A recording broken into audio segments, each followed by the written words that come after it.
Italy 0 Sweden 0, Sweden win 1-0 on aggregate.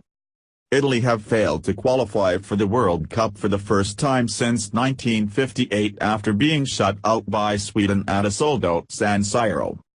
Trailing 1-0 on aggregate to a Jakob Johansson goal scored in Friday's first leg in Stockholm, Giampiero Ventura's Azzurri were cheered on by almost 72,000 Italian fans in Milan. But despite laying siege to the Scandinavian defence over 90 feverish minutes, Italy could not make the breakthrough and the goalless draw was enough for Sweden to reach Russia 2018. Head coach Ventura, who in August agreed a new contract running until 2020, has borne the brunt of the criticism across a World Cup campaign which saw four-time world champions Italy limp to a second-place finish behind Spain, and with that the ignominy of a two-legged playoff. Advertisement. It was always going to be hard for Italy to get their own way in the Swedish capital, but with a wealth of striking options, one of the stingiest defences in Europe and arguably the best goalkeeper in the world in Gianluigi Buffon, much more was expected from this return clash.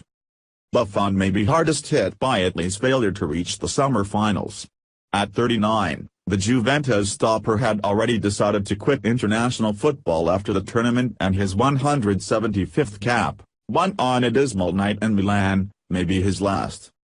The increasingly execrated Ventura yielded to the incessant calls to use Napoli pass master Jorginho in midfielder by handing the Brazil-born player first competitive Italy cap.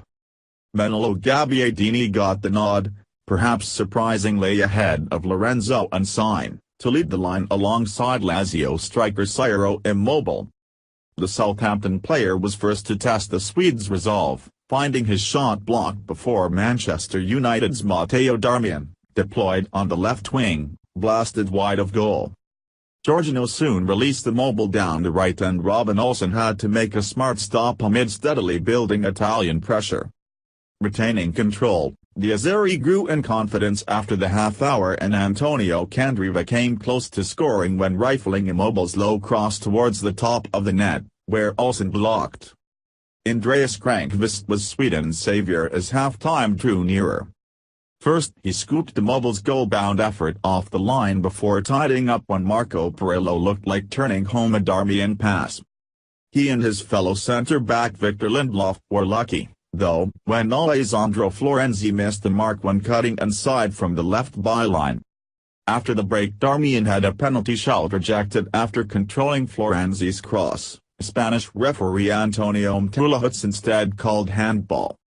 Florenzi's next attempt struck the far post and following another turn of the screw Immobile was left with his head in his hands after side-footing Candreva's wicked cross wide from close range. Olsen got underneath the looping ball, a deflected Florenzi strike, that threatened to drop in at his far post and from then on Italy's high-intensity approach abated somewhat. It was not until the 77th minute that the Azzurri threatened again, Florenzi blasting high from a pinpoint winger's cross by defensive stalwart Giorgio Chiellini. Olsen faced a few desperate moments as time ticked away in West Milan. The FC Copenhagen keeper parried a bullet header from Perillo and with 3 minutes remaining, punched substitute Stefan El-Shaarawy's powerful drive to safety. It was enough for Sweden, who will play at the finals for the first time since 2006, the same year in which Italy were last crowned champions of the world.